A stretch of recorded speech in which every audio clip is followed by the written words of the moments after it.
माँ की बात सुनकर रूपबाई ठगी सी खड़ी रह गई। उसे अपने पैरों के नीचे से धरती खसकी नजर आई। उसके मुंह से एक शब्द भी नहीं निकला।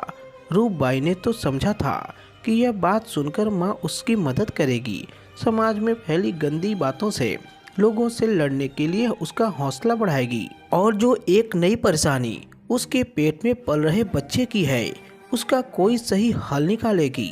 पर माँ ने तो उससे सीधे मुंह बात तक नहीं की, उल्टे लाल लाल आंखें निकालकर वे चीखी, किसी कुएं में डूब मरती। बाप दादा की नाक कटाकर इस पाप को पेट में ले आई है, नासपीटी। माँ की बातें सुनकर रूपबाई जमीन पर बैठ गई। उसकी समझ में नहीं आ रहा था कि अब क्या किया जाए। उसे केवल माँ का ही सहारा था, और माँ ही उससे इस तरह नफरत करने लगेगी तो फिर कौन उसका अपना होगा इस घर में। पिताजी तो उसी रामेश्वर के रिश्तेदार हैं जिसने जबरदस्ती रूपबाई की यह हालत कर दी। अगर पिताजी को पता चल गया तो न जाने उसके साथ क्या सुलूक करेंगे। रूपबाई की माँ सोनबाई जलावन लेने खेत में चली गई। रूपबाई अकेले घर में आंगन में बैठी आगे की बातों से डर रही थी। हर पल उसकी बेचैनी बढ़ती जा रही थी। उसकी आंखों में आंसू भर आए थे। मन हो रहा था कि वह आज जोर जोर से रोकर खुद को हल्का कर ले। रामेश्वर रूपबाई का चाचा था। वह और रामेश्वर चारा लाने रोज सरसों के खेत में जाते थे।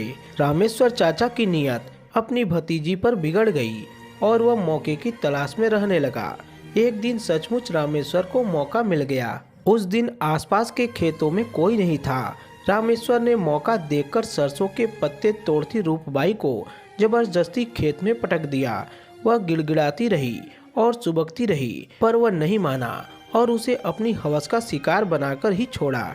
घर आने के बाद रूपबाई के मन में तो आया कि वह माँ और पिताजी को साफ साफ सारी बातें बता दे, पर बदनामी के डर से चुप रह गई। इसके बाद रामेश्वर रोज जबरदस्ती उसके साथ मुंह काला करने लगा।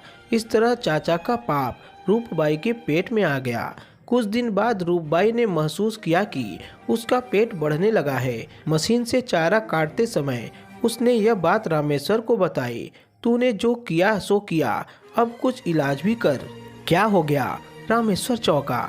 मेरे पेट में तेरा बच्चा है क्या? हाँ, मैं तो कोई दवाई नहीं जानता। अपनी किसी सहेली से पूछ ले। अपनी किसी सहेली को ऐसी बात बताना रूपबाई के लिए खतरे से खाली नहीं था। हार कर उसने यह बात अपनी माँ को बता दी, पर माँ ने उसे हिम्मत देने के बजाय उल्टा डांटने लगी। शाम को रूपबाई का पिता रतन सिंह काम से वापस आ गया। वह दूर पहाड़ी पर काम करने जाता था। आते ही वह चारपाई पर बैठ गया। उसे देखकर रूपबाई का पूरा शरीर डर के मारे कांप रहा था। खाना खाने के बाद सोनबाई ने सारी बातें अपने पति को बता दी। यह सुनकर रतन सिंह की आंखें अंगारों की तरह दहक उठी। वह चिल्लाया, किसका पाप है तेरे पेट में? तुम्हारे भाई का, रामेश्वर का। हाँ, रामेश्वर का, तुम्हारे सगे भाई का। सोनबाई दबी जबान में बोली, अब तक क्यों नहीं बताया? शर्म से नहीं बताया होगा, पर अब तो बताना जरूरी हो गया है। इस बात पर रतन सिंह का गुस्सा थोड़ा शांत हुआ। फिर उसने पूछा, अब क्या? किसी को पता चल गया तो पुरखों की इज्जत मिट्टी में मिल जाएगी। फिर क्या? इसे जहर देके मार डालो। गोली मेरे पास रखी हुई है। और रामेश्वर, उससे कुछ मत कहो, वह तो मर्द है। लड़की मर जाए तो क्या जाता है? अगर दोनों को जहर दोगे तो सबको पता चल जाएगा कि दाल में कुछ काला है। तो बुला उसे। सोनबाई उठी और दूसरे कमरे में सो रही रूपबाई को बुला लाई। वह आंखें झुकाए चुपचाप बाप की चारपाई के पास आकर खड़ी हो गई। रतन सिंह चारपाई पर बैठ गया। रूपबाई उसके पैरों पर गिरकर फफक कर रो पड़ी। रतन सिंह ने उसकी कनपट्टी पर जोर से एक थप्पड़ मारते हुए कहा, अब घड़ियाली आंसू मत बहा, एकदम चुप हो जा और चुपचाप जहर की गोली को खा ले। यह सुनकर रूपबाई का गला सूख गया। उसे अपने पिता से ऐसी उम्मीद नहीं थी। वह थर थर कांप उठी और अपने बाएं हाथ को कनपट्टी से फेरती रह गई। झन्नाटेदार थप्पड़ ने उसका सिर चकरा गया था। रात का समय था। सारा गांव सन्नाटे में डूबा हुआ था। अपने अपने कामों से थके हारे लोग नींद के आगोश में समाये हुए थे। गांव में सिर्फ उन तीनों के अलावा एक रामेश्वर ही था जो जाग रहा था। वह दूसरे कमरे में चुपचाप सारी बातें सुन रहा था। पिता की बात सुनकर कुछ देर तो रूपबाई चुप रही, फिर बोली, जहर की गोली? तभी उसकी माँ चीखी, हाँ और क्या, कुंवारी ही बच्चा जनेगी? तूने नाक कटाकर रख दी हमारी। अगर ऐसा काम हो गया था तो किसी कुएं में ही कूद जाती, मगर इसमें मेरी क्या गलती है? गलती तो रामेश्वर चाचा की है। मैं उसके पैर पड़ी, खूब आंसू रोई थी, लेकिन वह कहाँ माना। उसने जबरदस्ती। अब ज्यादा बातें मत बना, रतन सिंह गरजा। ले पकड़ इस गोली को और खा जा चुपचाप, वरना गर्दन दबाकर मार डालूंगा। रूपबाई समझ गई कि अब उसका आखिरी समय नजदीक है। फिर शर्म या झिझक किस बात की, क्यों न हिम्मत से काम ले। वह जी कड़ा करके बोली, मैं नहीं खाऊंगी जहर की गोली। खिलानी है तो अपने भाई को खिलाओ, तुम्हारी नाक तो उसी ने काटी है।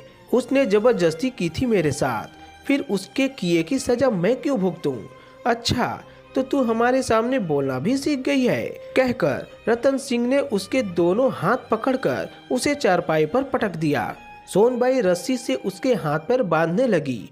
रूपबाई ने इधर उधर भागने की कोशिश की, चीखी चिल्लाई, पर सब बेकार था।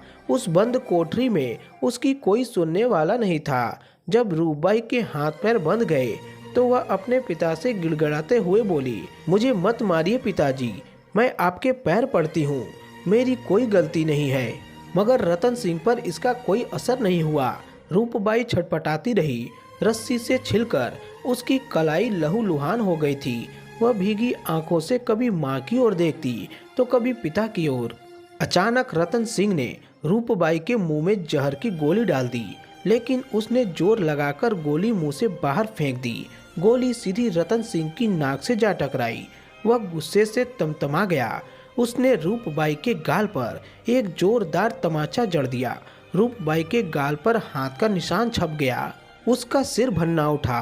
वह सोचने लगी, आदमी इतना निर्दयी क्यों हो जाता है? वहाँ मेरे साथ जबरदस्ती बलात्कार किया गया और यहाँ पाप को छिपाने के लिए जबरदस्ती मारा जा रहा है। अब तो मर जाना ही ठीक रहेगा। मरने की बात सोचते ही रूपबाई की आंखों में आंसू भर आए। आंसुओं पर काबू पाते हुए वह चिल्लाई, पिताजी डाल दो गोली मेरे मुंह में, ताकि मेरे मरने से तुम्हारी नाक तो बच जाए। रतन सिंह ने उसके मुंह में गोली डाल दी। वह उसे तुरंत निगल गई। पहले उसे नशा सा आया और फिर जल्दी ही वह हमेशा के लिए गहरी नींद में सो गई। रतन सिंह और सोनबाई ने उसके हाथ पैर खोले और उसकी लाश को दूसरे कमरे में रख दिया। सारी रात खामोशी रही। रामेश्वर बगल के कमरे में अपने किए के लिए खुद से माफी मांगता रहा। सुबह होते ही रतन सिंह और सोनबाई चुपके से रूपबाई के कमरे में गए और दहाड़े मारकर रोने लगे। रामेश्वर भी अपने कमरे से निकल आया। फिर वे तीनों रोने लगे। रोने धोने की आवाज सुनकर आसपास के लोग इकट्ठा हो गए कि क्या हो गया। कोई सांप डस गया मेरी बच्ची को, सोनबाई ने छाती पीटते हुए कहा और फिर दहाड़े मारकर रो पड़ी। तो दोस्तों, आपका क्या कहना है इस कहानी के बारे में? कमेंट करके हमें जरूर बताएं।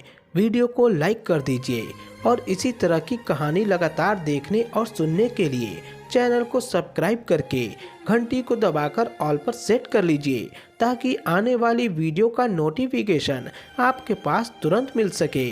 तो मिलता हूँ आपसे एक अगली वीडियो में, तब तक के लिए धन्यवाद।